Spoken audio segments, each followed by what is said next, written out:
सही साहब, पहले तो जरा इस पर बात कर लीजिए। 3 डीमेरिट पॉइंट दिए और मेरे ख्याल 50% फाइन हुआ है खुशदिल को। दिन फिर हारिस की बात करते हैं कि साबिक क्रिकेटर्स के बारे में क्या है। ये खुशदिल शाह ऐसा फिजिकल कांटेक्ट जो आईसीसी के रूल्स के मुताबिक जो है वो अलाउ नहीं है, वो खुशदिल शाह की जानिब से किया गया था। लेकिन जब टीम हार रही हो और यानी इस वक्त पाकिस्तानी क्रिकेट टीम कैंप में ये लग रहा है कि किसी को कुछ भी समझ नहीं आ रही, किसी के पल्ले कुछ भी नहीं है, बिल्कुल क्लूलेस हैं, कोई स्ट्रैटेजी नहीं है, कोई प्लानिंग नहीं है, कोचेस को समझ नहीं आ रही है, प्लेयर्स को समझ नहीं आ रही, तो इस तरह की कैफियत के अंदर जो है वो इस तरह की चीज़ें ही मंजर आम पर आया करती हैं। आमतौर पर ये जो टीम स्पोर्ट्स होती है उनमें जो परफॉर्मेंसेस का तस्करा होता है, लेकिन परफॉर्मेंस जब ना हो तो फिर जाहिर है कि इस तरह की चीज़ें होती हैं। किसी को डीमेरिट पॉइंट हो रहा है, किसी ने जो है वो खिलाफ वर्जी कर दी है कवानीन की, किसी ने जो है वो कुछ बोल दिया है। और अब एक और फैशन बिल्कुल ये आ गया, हम जिस तरह से निशानदेही की कि हर प्लेयर जो है वो उठता है और वो साबिक क्रिकेटर्स के ऊपर जो है वो बात करना शुरू कर देता है कि साबिक क्रिकेटर्स जो है वो चैनल्स के ऊपर बैठ कर ये बात कर रहे हैं, वो बात कर रहे हैं। तो मेरा ये ख्याल है कि जब तक आप जीतेंगे नहीं, जब तक आपकी परफॉर्मेंस जो है वो नज़र नहीं आएगी, जब तक आपके वो नंबर्स जो मैटर करते हैं वो स्क्रीन के ऊपर नहीं आएंगे, उस वक्त तक आपके बारे में इस तरह की खबरें ही चलेगी कि किसी को डीमेरिट पॉइंट हो गया है, किसी के जो है वो कवानीन खिलाफ वर्जी हो गई है, किसी के साथ जो है वो फ़ैन ने बदतमीजी कर दी है। तो अनफॉर्चुनेटली पाकिस्तानी क्रिकेट से आजकल इस तरह की खबरें ही आ रही हैं। बिल्कुल दुरुस्त आपने कहा है, खुशदिल शाह को जो है वो फ़ाइन किया है आईसीसी ने। खुशदिल शाह को इससे पहले भी एक बार जो है वो इस तरह की खबरें जो है वो सुनने में आई थी कि उनको जो है वो फ़ाइन हुआ था। तो इस तरह की खबरें पाकिस्तान क्रिकेट के लिए कोई बहुत ज़्यादा खुशगवार तासुर लेकर नहीं आ रही हैं। अच्छा, साथ ही साथ जो हारिस रऊफ की जानिब से लेम एक्सक्यूजेस पेश किए गए। अच्छा, छोटी बाउंड्री उनके लिए भी वही थी, हमारे लिए वही थी। कह रहे थे कि जो कैचेस थे वो छक्के हो गए, तो भाई आपकी तरफ से तो ऐसा था ना, वही बाउंड्री थी। तो इस तरह के लेम एक्सक्यूजेस आना, एक हमारे जो पीक का बॉलर है, प्राइम टाइम बॉलर है, लेकिन अपन क्या सोच के करते हैं। देखें, हारिस रऊफ ने तकरीबन 80 इंटरनेशनल T20s खेली हैं पाकिस्तान के लिए, और 80 मैच खेलने के बाद भी अगर आपकी प्रेस कॉन्फ्रेंसिस का ये मयार है कि आपको समझ नहीं आ रही क्या बात करनी है, और आप ये कह रहे हैं कि जी लोग इंतजार कर रहे हैं कि टीम हारे तो हम तनकीद करें, तो मेरे भाई आप मुझे ये बताएं कि आप आखिरी बार जीते कब थे। आप कौन सा फॉर्मेट, टेस्ट क्रिकेट की बात करें, ODI की बात करें, T20 की बात करें, मुझे बताएं आखिरी बार आप लोग जीते कब थे।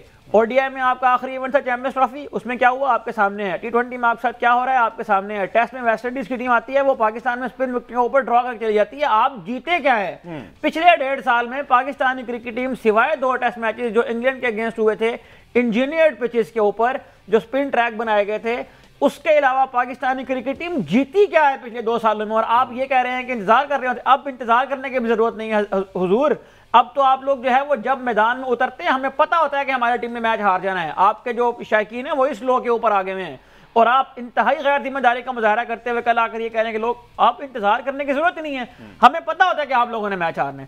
80 मैच खेलने के बाद अगर आपको ये नहीं पता कि T20 में किस तरह की बॉलिंग करनी है, तो फिर मेरा ख्याल है कि आपने इस तरह की बातें करनी है कि आके जो है वो कितने को क्या ड्रॉप हुए। और पाकिस्तान की क्रिकेट की हिस्ट्री में हमजा साहब मुझे बताएं कौन सी नई बात है, कैचेस कब नहीं गिरते थे पाकिस्तान की। वसीम अकरम की बॉलिंग देख लें, वक़ार यूनुस की बॉलिंग देख लें, सकलैन मुश्ताक की बॉलिंग देख लें, इमरान खान की बॉलिंग देख लें। मतलब आज तक किसी ने ये नहीं कहा कि हम इस वजह से जो है वो मैचेस हारते रहे कि हमें हमारे बॉलर्स को ना ये पता होता था कि हमने 10 की बजाय 15 आउट करने हैं। हाँ। क्योंकि हमारे 4-5 कैच गिरते थे। 2019 के वर्ल्ड कप में मैं आपको याद कराऊं, हमने साउथ अफ्रीका की टीम को तकरीबन 2 दफा आउट किया था। हाँ। क्योंकि हमने 7-8 कैच गिराए थे। हाँ। मैं कैच गिराने को डिफेंड नहीं कर रहा, लेकिन मैं ये कह रहा हूँ कि पाकिस्तानी क्रिकेट में ये कोई नई बात नहीं है कि कैचेस गिरते हैं। और अगर आप चैंपियन बॉलर होते ना तो आप इन कंडीशंस के अंदर भी इन प्लेयर्स के साथ भी परफॉर्म करके देते जिस तरह से वसीम अकरम और वक़ार यूनुस करते रहे। एग्जैक्टली। भट्ट साहब ने भी ज्वाइन कर लिया। अस्सलाम वालेकुम भट्ट साहब।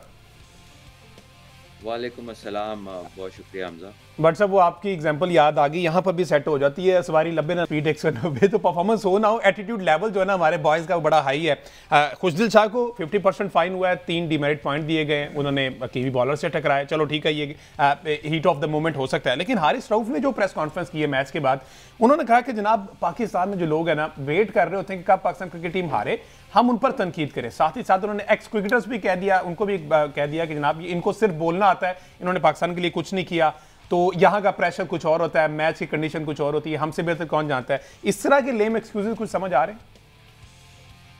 यार मैंने सुना तो नहीं है उसको, जाहिर है ये एक गैर ज़रूरी सी बात है अगर उन्होंने ऐसी तरह की बातें की हैं। मतलब उस वक्त से डरें कि जब शायद लोग उन पे क्रिटिसाइज करना भी छोड़ दें। उस वक्त से डरें जब वो एक ठीक है नॉन एंटिटी बन जाए कि उनके ऊपर बहस ही ना हो, उनके ऊपर डिस्कशन ही ना हो, उनका कोई नाम ही ना ले। और जिस तरफ चीज़ें जा रही हैं यही होगा। आज हमारी बहुत सारी खेलें ऐसी हैं कि उनके पाकिस्तान के प्लेयर्स का लोगों को नाम भी नहीं पता और लोग जानना भी नहीं चाहते। बिल्कुल, लोगों के पास वक्त भी नहीं है। तो अगर आप इस बात पे बज़िद हैं कि हमारे पे क्रिटिसिज्म नहीं हो रहा, तो ये क्यों नहीं समझते कि यार लोगों को उम्मीद है कि आप अच्छा करें। लोग समझते हैं कि आप अच्छे हैं तो आप अच्छे परफॉर्मेंस देंगे। लोगों को याद है कि 2-3 साल पहले आप कितना अच्छा कर रहे थे, या रिसेंटली आपने 1-2 सीरीज़ें बहुत अच्छी खेली, तो लोगों को आपसे उम्मीद है। इसलिए वो तकलीफ में आपके ऊपर बहस भी करते हैं, क्रिटिसाइज़ भी करते हैं, ठीक है। फॉर्मर क्रिकेटर्स के ऊपर बात करना जो है, ठीक है, अगर उन्हें लगता है कि उन्हें कुछ नहीं पता, उन्होंने कुछ नहीं किया, तो न जाने ये किसको देख के क्रिकेटर बने हैं। क्योंकि पोलैंड का तो कोई बच्चा क्रिकेट खेलता नहीं है, ठीक है, ना ही कोई ब्राज़ील का बच्चा क्रिकेट खेलता है, ना कोई अमेरिका में क्रिकेट खेलता है, ठीक है। और खाली दूसरों को देख के तो यूएई में आज तक क्रिकेट हो रही है, उनका अपना कोई प्लेयर नहीं बना। तो फिर ये पता नहीं किसको देख के प्लेयर बने हैं। अगर ये इस तरह की बात कर रहे हैं कि जी वो फॉर्मर क्रिकेटर्स ने कुछ नहीं किया, तो ये क्या देखकर क्रिकेट में आए हैं? इनकी कोई लॉटरी तो नहीं निकली। बिल्कुल। I think it is the sort of mindset we have. It is the sort of educational background that we have. It is, you know, it is so many various reasons, and also the bad company, poor company that we have. और poor company में बहुत सारे लोग हैं जो करते रहते भी हैं, जिनका कतन खेल से कोई ताल्लुक नहीं है, और वो जब इन लड़कों के इर्द गिर्द मंडलाने लगते हैं डिफरेंट कैपेसिटीज में, तो फिर ये उनकी बिल्डिंग करते हैं, मेंटली इस तरह को उन्हें बिल्डअप करते हैं कि तानू हर वेले एवं लोग तड़ते तनकीद करते हैं, देखे ये तो इनको तो कोई इन्होंने खुद क्या किया है, ये क्या करता था, वो क्या करता था। तो अगर आपको इससे बेजारी हो रही है तो कोई बात नहीं है, वो वक्त भी दूर नहीं है कि या तो आप बहुत बड़े परफॉर्मर बन जाएंगे तो आपकी तारीफ शुरू हो जाएगी, और अगर नहीं बनेंगे तो फिर आप किसी की गुफ्तगू का हिस्सा नहीं होंगे। और मेरा ख्याल है कि वो वाला वक्त ज़्यादा बुरा लगेगा, खुदा न खास्ता अगर। अच्छा अहमद, इस तरह की बातें सूट करती जब आप परफॉर्म की, गेम वही आप वाली बात कि 80 मैचेस खेल चुके हैं लेकिन परफॉर्मेंस है नहीं, और इस तरह के दावे जो है ना, अगर कोई पीक परफॉर्मर बात करे तो कहे मैं परफॉर्म भी कर रहा हूँ और मेरे पे तनकीद भी हो रही है, तो इस तरह की सूरत हाल पर ना ये सोचना चाहिए। देखें, असल बात यह है कि जो मतलब एक जो फैशन से बन गया आजकल, इनकी परफॉर्मेंस तो मेरा ख्याल है कि हम काफ़ी अरसे से इसके ऊपर बात करते चले आ रहे हैं, और अब जो है वो जिस तरह भट्ट साहब ने कहा है कि फ़ैन्स की मायूसी का ये आलम है कि तुम्हारी दास्तान तक भी ना होगी दास्तानों में, अब वो वाला मामला जो है वो आना शुरू हो गया। पाकिस्तान में यही कुछ हुआ था हॉकी के साथ भी। पाकिस्तान जो है वो हॉकी का 4 बार आलमी चैम्पियन बना, पाकिस्तान ने ओलंपिक्स में 3-4 बार मेडल हासिल किए। उसके बाद एक टाइम आया कि मतलब हम उस जनरेशन से ताल्लुक़ रखते हैं जिसने हॉकी का डाउनफॉल जो है वो देखा है, और अब हॉकी के प्लेयर्स के नाम आपको याद नहीं होते क्योंकि लोग जो है वो दिलचस्पी नहीं रखते, क्योंकि हॉकी के प्लेयर्स ना वर्ल्ड कप में क्वालिफाई करते हैं ना ओलंपिक्स में क्वालिफाई करते हैं। और अब हमें ये लग रहा है खुदा न खास्ता कि पाकिस्तानी क्रिकेट भी इस तरफ जा रही है, पाकिस्तान को भी वर्ल्ड कप में शायद क्वालिफायर खेलने पड़ेंगे, पाकिस्तान को भी जो है वो उन टीमों के साथ कम्पीट करना पड़ेगा जो आयरलैंड, बांग्लादेश, जिम्बाब्वे जैसी टीम्स हैं, और उन टीम्स के साथ कम्पीट करते करते पाकिस्तान की हालत भी खुदा ना खासा जो है वो उन जैसी हो जाएगी। तो परफॉर्मेंस की तो ये सूरत हाल है। बाकी जो बात मतलब एक अजीब सा फैशन जो है वो बन गया है, जो और जिसका दिल करता है वो उठता है और मुंह उठा के जो है वो 90s के क्रिकेटर्स के बारे में बात करना शुरू कर देता है। तो मेरा ये ख्याल है कि जो लेगेसी 90s के क्रिकेटर्स लेकर चले थे, उसी लेगेसी को देखकर ये लोग क्रिकेटर बने होते हैं, और ये इंतहाई कमजरफी की बात है, यानी बहुत ही गैर खानदानी किस्म की हरकत है कि आप उन लोगों के बारे में बातें करना शुरू करते हैं जिनको देखकर आप जो है वो क्रिकेटर बने हैं। पाकिस्तान में अगर 90s के क्रिकेटर्स ना होते तो पाकिस्तान में इस वक्त क्रिकेट जिंदा ना होती। ठीक है। और जिस तरह से हारिस रऊफ की बात हो रही है, शाहीन अफरीदी, अच्छा फैंस चूंकि अगेन वही बात है कि बात तो फिर होगी जब आप परफॉर्मेंस नहीं देंगे, बात तो होगी। सलमान भाई, कहा यह जा रहा है कि जब तक आकिब जावेद साहब है ना, शाहीन अफरीदी और हारिस रऊफ, ये लाहौर कलंदर फैमिली जो है ना, ये कहीं पाकिस्तान क्रिकेट टीम से बाहर नहीं जाने वाली। रेस्ट देने का कहा गया, नए यंग टैलेंट को मौका देने का कहा गया, एक नई टीम बिल्ड करने का कहा गया, लेकिन ये दो घूम फिर कर इन दोनों को बार बार मौके दिए जाते हैं just because of Aqib Javed साहब। वैसे तो रिसेंटली आए हैं, लेकिन कहते हैं असर रसूख उनका बड़ा पुराना है। देखिए, ठीक है, आप इस पोजीशन में हैं जहाँ पे अथॉरिटी होनी चाहिए, लेकिन the use of authority is very important कि वो किस तरफ कोई इस्तेमाल होती है।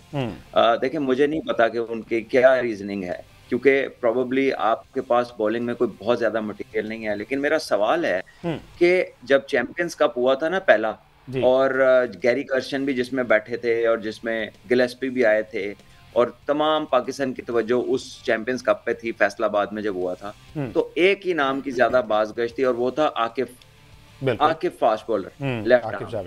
सवाए उसके मेरा ख्याल है पूरे चैंपियंस कप के बॉलर खेल गए हैं, वो कहीं नजर नहीं आया। ठीक है, उसके बाद आपका जो दोनों टूर्नामेंट्स में टॉप परफॉर्मर था, वनडे में भी, T20 में भी, वो सा हुसैन तलत, वो भी हमें कहीं नजर नहीं आया। यासिर खान लड़के ने चैंपियंस कप के फाइनल में 100 किया, उसने PSL में 100 किया, उसने हर जगह पे परफॉर्मेंस दी, उसका भी कहीं नाम नहीं आया। और जिन लड़कों के नाम आए हैं उनकी फर्स्ट क्लास की एंटायर करियर्स में एक एक सेंचुरी और किसी की वो भी नहीं। इसी तरह जो बॉलर्स की आप बात कर रहे हैं, पिछले कितने अरसे से इकोनॉमी रेट्स इनके जो है वो स्काई रॉकेट है। ये इकोनॉमी रेट ही ठीक नहीं है, विकेटें तो दूर की बात है, इकोनॉमी रेट ही ये जो है अपने फास्ट बॉलर दोनों जिनका आपने जिक्र किया, देखिए ये बहुत सुपर टैलेंटेड लोग हैं, ठीक है, लेकिन इसका मकसद कतन ये नहीं है कि ये उसको अपनी जागीर समझ लें और ये उसके बाद इस तरह का बिहेवियर शुरू कर दें। और अगर इनके ऊपर कभी कोई तनकीद हो तो इनको शेल्टर भी दिया जाए और उसके बाद ये कहें कि जी हमसे बात ना करें कोई परफॉर्मेंस के बारे में, हमें कोई बताए कि उसने खुद क्या किया है। आई थिंक ये एटीट्यूड ग्रोथ होने ही नहीं देता, होने ही नहीं देगा भी, चाहे इनके साथ जो मर्जी है, चाहे हेड कोच इनके साथ है, चाहे कोई फैमिली इनके साथ है, चाहे इनके साथ जो मर्जी है। अगर ये एटीट्यूड है तो this will take them nowhere. I think they need to sit down, relax and realize कि हमें क्या प्रॉब्लम आ रही है। 2021 से ऑनवर्ड अपनी परफॉर्मेंसेस सभी देख लें, 2023 का वर्ल्ड कप देख लें, उससे पहले का एशिया कप देख लें, अमेरिका में होने वाला T20 वर्ल्ड कप देख लें, जिसमें बेशतर बॉलर्स जो हैं उनका 6 से कम इकोनॉमी रेट था तकरीबन तमाम बॉलर्स का, लेकिन इन दोनों का 7 से ऊपर था। इसी तरह अभी ये जो घर के अंदर चैंपियंस ट्रॉफी हुई है उसमें अपनी इकोनॉमी रेट्स देख लें, उसमें अपनी बॉलिंग देख लें, और उसमें पाकिस्तान को ना अप फ्रंट विकेट मिले, ना बीच में विकेट मिलते हैं, ना और आखिरी 10 ओवरों में होता ही हमें 100 से ऊपर है।